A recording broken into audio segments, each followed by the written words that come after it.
Hubungan antara niat dan amal. Niat dikatakan benar jika disertai dengan pengamalan. Seseorang yang menuntut ilmu dan berniat untuk mengamalkannya, tetapi ketika sudah berilmu ia tidak melaksanakannya, maka niatnya tidak benar.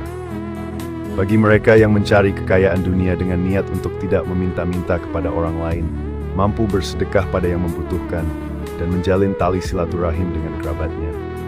Dan bila niat itu pun tidak dilaksanakan, maka hampa pulalah niat itu.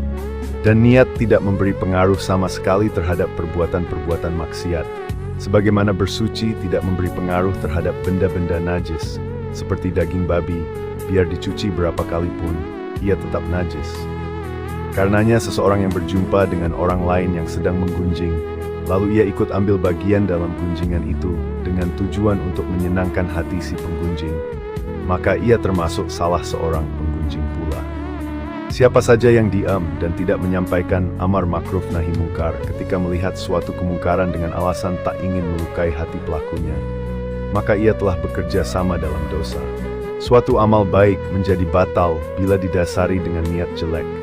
Misalnya beramal saleh untuk mengejar kekayaan dan pangkat.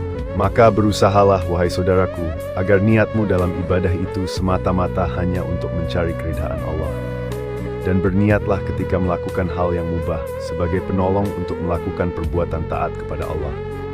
Ketahuilah, apabila seseorang menyatukan beberapa niat baiknya dalam satu amal perbuatan, maka ia akan memperoleh pahala sebanyak niat yang ia lakukan.